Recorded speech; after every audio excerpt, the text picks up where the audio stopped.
sekarang kita masuk ke sistem gerak. Jadi gerak pada hewan itu amat sangat dipengaruhi oleh bentuk tubuh, berat tubuh, bentuk kaki, dan habitatnya. Bahkan kita yang manusia aja, bentuk tubuh dan berat tubuh itu juga sangat mempengaruhi. Biasanya ketika kita terlalu massa tubuh kita terlalu besar, maka kita juga akan susah untuk bergerak. Makanya orang-orang yang terkena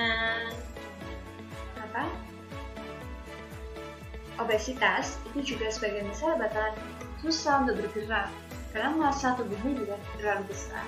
Nah, berdasarkan habitatnya ada gerak hewan dalam air, ada gerak hewan di udara, ada gerak hewan di darat. Dan ternyata mereka memiliki ciri-ciri yang sangat berbeda satu sama lain. Ya, jadi yang pertama kita bahas mengenai gerak hewan dalam air. Jadi kerapatan air itu lebih besar dari kerapatan udara. Otomatis ketika kita bergerak di air itu bakal lebih susah daripada ketika kita bergerak di udara. Nah, untuk menyiasatinya ternyata oleh Sang Pencipta hewan-hewan yang hidup di air itu dibikin sedemikian rupa untuk memiliki massa jenis yang lebih kecil dibandingkan dengan lingkungannya. Nah, kenapa? Karena gaya angkat air itu lebih besar daripada gaya angkat di udara. Nah, oleh karena itu, karena massa jenisnya yang lebih kecil tadi yang sudah diberikan oleh Sang Pencipta tadi, maka ikan itu bisa melayang di dalam air dengan mengeluarkan sedikit energi. Keren kan ya? Sebagian besar hewan yang hidup di dalam air itu memiliki bentuk tubuh seperti torpedo. Hal ini untuk apa? Untuk memperkecil gaya gesek dengan air. Karena yang namanya gesekan itu kan seperti hambatan. Kalau misalnya gaya gesekannya besar, ya berarti kita bakalan susah untuk bergerak. Nah, karena bentuk tubuhnya yang torpedo tadi, maka gaya geseknya itu lebih kecil. Otomatis, hewan itu bisa bergerak lebih mudah dan dia bisa meliuk kiri kanan, atas bawah, kayak si hewan ini. Lucu kan ya, dia bisa meliuk-liuk kanan kiri, ke atas bawah, karena bentuk tubuhnya seperti torpedo. Ciri-ciri hewan air yang bisa memudahkan dia untuk bergerak dalam air itu yang pertama adalah bentuk tubuhnya aerodinamis. Nah, bentuk tubuh yang seperti ini dia itu bisa mengurangi hambatan saat bergerak di dalam air. Nah, kemudian yang namanya hewan dalam air sebagian besar mereka memiliki ekor dan sirip yang lebar. Fungsinya untuk apa? Untuk mendorong gerakan ikan di dalam air. Kemudian ikan-ikan itu juga memiliki sirip tambahan. Fungsinya untuk mencegah gerakan yang tidak diinginkan. Kemudian yang keempat, dia memiliki gelembung renang. Di mana gelembung renang itu bisa mengeluarkan gas yang digunakan untuk mengatur gerakan vertikal atau naik turun. Dan yang kelima, dia memiliki susunan otot dan tulang belakang yang fleksibel. Fungsinya untuk mendorong ekor ikan di dalam air. Nah, sekarang gimana dengan sistem gerak hewan yang ada di udara? Nah, hewan itu bisa terbang dengan cara mengepakkan sayapnya. Tubuhnya memiliki gaya angkat ke atas yang besar. Kenapa kok dia butuh gaya angkat yang besar? Karena digunakan untuk mengimbangi gaya gravitasi. Gaya gravitasi itu kan selalu menuju ke pusat bumi, ke arah bawah. Oleh karena itu, buat mengimbangi gaya gravitasi itu tadi, maka dia butuh gaya ke atas yang besar. Nah, gimana caranya? Ternyata prinsip cara kerjanya burung untuk terbang itu dia juga diterapkan pada pesawat terbang bersayap yang bentuknya airfoil seperti ini. Ini seperti kerangkanya pesawat terbang itu seperti burung. Nah, sayapnya itu memiliki susunan kerangka yang ringan, tulang dadanya kuat, ototnya juga kuat. Bentuk sayap airfoil, karena bentuknya seperti ini, maka udara yang ada di atas itu lebih besar. Yang alirannya itu lebih besar daripada udara yang mengalir di bagian bawah.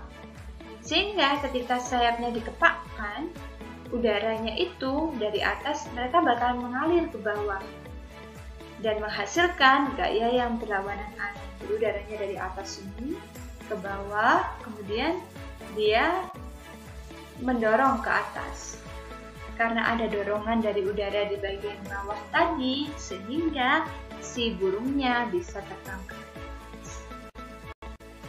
Nah, sekarang gimana kalau misalnya sistem gerak hewan di darat? Hewan darat itu memiliki otot dan tulang yang kuat. Fungsinya untuk apa? Untuk mengatasi inersia. Inersia itu kelembaban, kemalasan, dan menyimpan energi sehingga bisa melakukan berbagai aktivitas.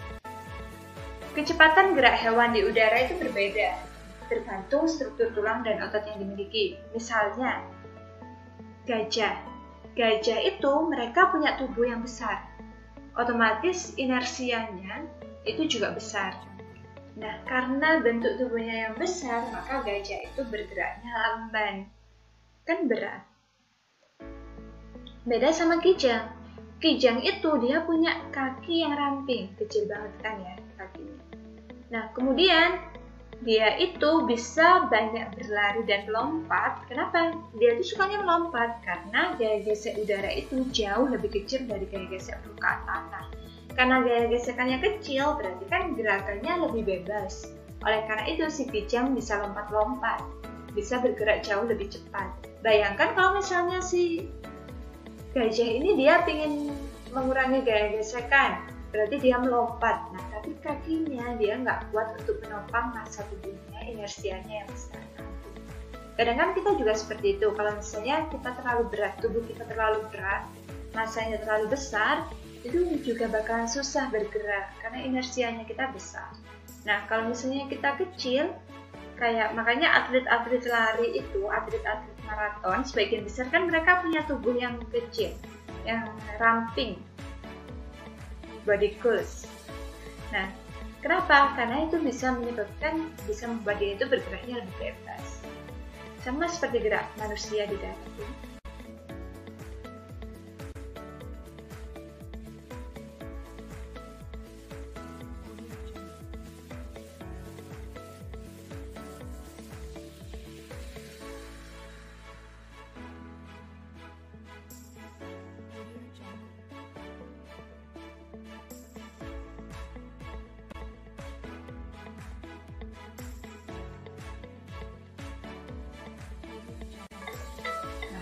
Sekarang coba kita pelajari endonom dulu.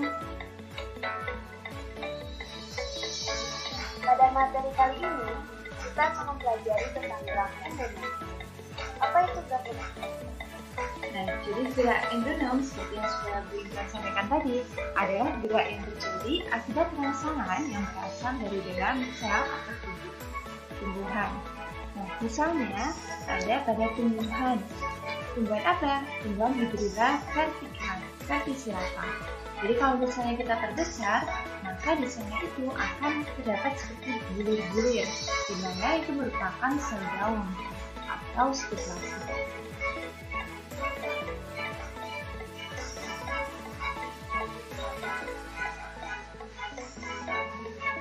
Nah, ternyata sitoplasma yang ada dalam sel daun hibridula verticillata ini akan bergerak,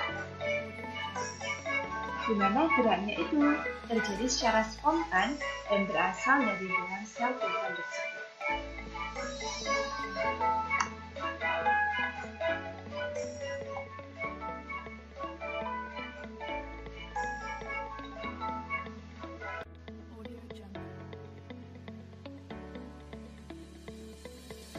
Gerak asionom merupakan gerak tumbuhan di mana rangsangannya berasal dari luar tubuh tumbuhan. Dia dibagi menjadi 3. Ada gerak tropisme, taksis, dan asti. Nah, tropisme merupakan gerak tumbuhan di mana arah geraknya dipengaruhi oleh arah datangnya rangsang. Gerak taksis merupakan gerak berpindah tempat dari salah satu maupun seluruh bagian tumbuhan. Gerak nasti merupakan gerak tumbuhan di mana arah geraknya tidak dipengaruhi oleh arah datangnya rangsang. Nah, berdasarkan sumber rangsangannya, gerak tropisme dibagi menjadi 5. Ada fototropisme, tigmotropisme, geotropisme, hidrotropisme, dan yang terakhir kemotropisme. Sedangkan gerak nasti dia dibagi menjadi 7. Ada fotonasti, mektinasti, rhizonasti, kemonasti, hidronasti, dan nasti kompleks. Sedangkan gerak taksis dia cuma dibagi menjadi dua, ada fototaksis dan kemonasti. Nah, gerak tropisme secara umum dia dibagi menjadi dua, ada tropisme positif dan tropisme negatif. Apa bedanya? Kalau tropisme positif itu berarti arah tumbuhannya mendekati sumber angsang. Kalau tropisme negatif berarti arah tumbuhannya bergerak menjauhi sumber angsang. Nah, berdasarkan sumber angsangannya, seperti yang sudah kita sampaikan, dia dibagi menjadi 5. Ada fototropisme, di mana sumber angsangannya berupa cahaya. Nah, contohnya adalah gerak tumbuhan yang menuju arah datangnya cahaya matahari. Kemudian ada tigmotropisme, yaitu sumber angsangannya berupa singgungan, di mana dia itu membelitnya tanaman kacang panjang pada lancir atau tumbuhan inang, atau bisa juga pada tanaman anggur. Kalian pernah lihat tanaman anggur? Seperti di video ini, di tanaman anggur itu akan membentuk sulur-sulur. Nah, sulur-sulurnya itu merupakan salah satu contoh gerak tigmotropisme, di mana sumber rangsangannya itu adalah singgungan. Nah, kemudian yang ketiga ada geotropisme. Dari kata geo berarti sumber rangsangannya adalah gravitasi. Nah, seperti yang tadi, dari geotropisme itu ada geotropisme positif dan geotropisme negatif. Geotropisme positif berarti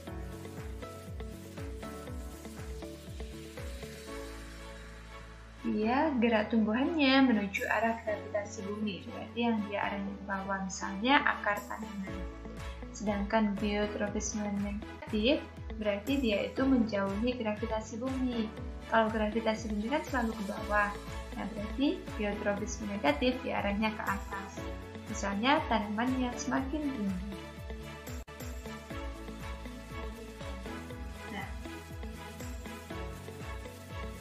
Kemudian yang keempat ada hidrotropisme, yaitu di mana sumber rangsangannya adalah air. Jadi di sini ada airnya. Akarnya dia itu akan terus mendekati air atau mencari sumber air. Jadi awalnya akar itu selalu ke bagian bawah. Kalau misalnya ke bagian bawah kebutuhan airnya tidak mencukupi, maka dia akan ke bagian samping. Nah, kemudian yang terakhir ada kemotropisme. Kemo, dari kata kemo berarti dia sumber rangsangannya berupa zat kimia. Contohnya apa? Contohnya pupuk. Nah, kalau misalnya kita lihat di sini, awalnya tanaman itu diletakkan di dalam suatu bejana, di mana sebelah kirinya diisi air, sebelah kanannya diisi pupuk. Setelah beberapa hari, ternyata kita lihat akarnya mereka itu akan tumbuh menuju ke arah kanan. Berarti akarnya ini akan mendekati arah pupuk. Nah, karena pupuk itu merupakan salah satu, karena mengandung beberapa zat kimia, maka dia disebut dengan gerak kemotropisme. Nah, selain tropisme, maka ada gerak nasti, yaitu arah gerak yang tidak dipengaruhi oleh arah datangnya rangsangan. Nah, dia dibedakan menjadi 7. Yang pertama ada fotonasti. Fotonasti berarti dia itu sumber rangsangannya itu adalah cahaya matahari. Contohnya adalah bunga pukul 4 yang selalu mekar pada sore hari.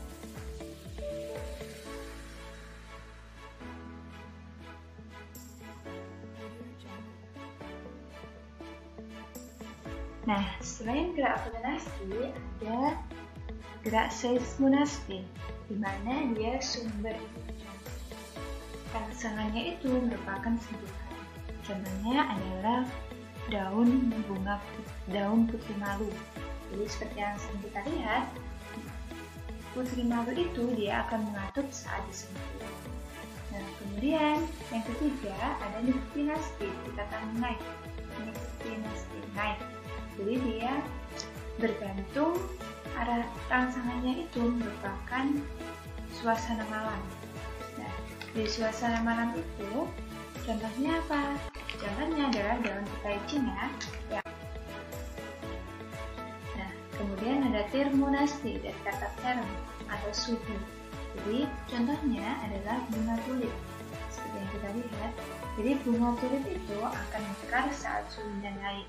Oleh karena itu biasanya bunga tulip mereka akan mekar saat musim semi. Nah, sedangkan saat suhunya turun, maka bunganya itu akan memuncul.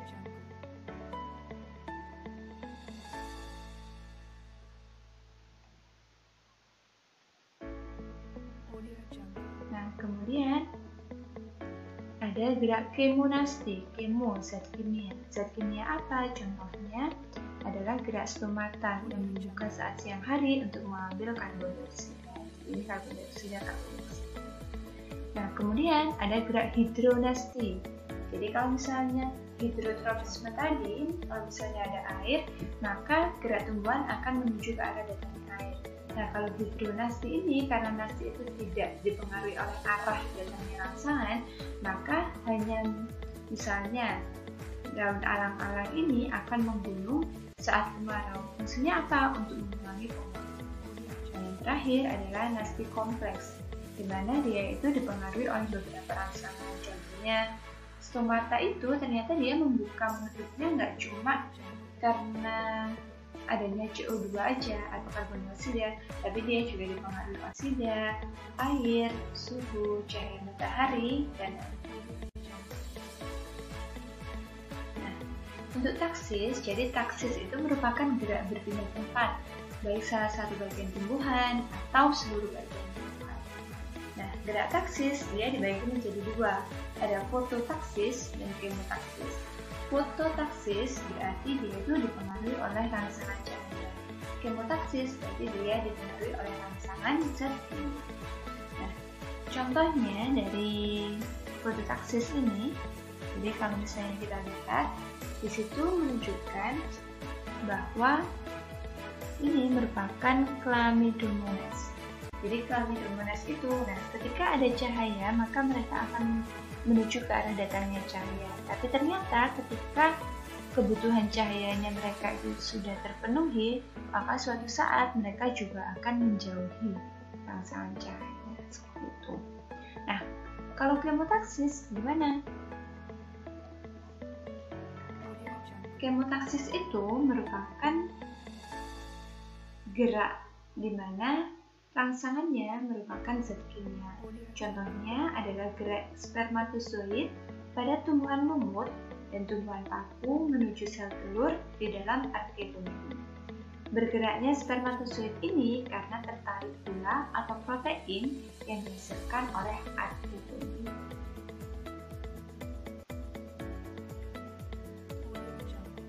Kan kita lihat lagi, jadi di sini adalah tanaman lumutnya, lumut. Nah, kemudian spermatozoid pada tumbuhan lumut akan menuju sel telur di dalam arkegonium. Nah, kenapa? Karena arkegonium itu menghasilkan gula atau protein yang merupakan zat kimia. Sekarang kita akan mempelajari tentang gerak higroskopis. Apa itu gerak higroskopis? Gerak higroskopis adalah gerak yang terjadi akibat perubahan kadar air dalam sel secara tidak merata. Apabila kamu melihat buah polong-polongan yang sudah tua, kamu akan melihat buah polong-polongan dapat membuka. Bagaimana buah polong-polongan tersebut dapat membuka? Ketika buah polong-polongan sudah tua, terjadi perubahan kadar air di dalam sel secara tidak merata. Akibatnya, terjadi pengerutan bagian buah yang tidak merata. Pengerutan ini membuat buah polong menjadi terbuka. Lama-kelamaan, buah itu akan kehilangan airnya. Oleh karena itu, dia akan menyebabkan pengerutan bagian buah yang tidak merata. Nah, pengerutan inilah yang membuat buah polong menjadi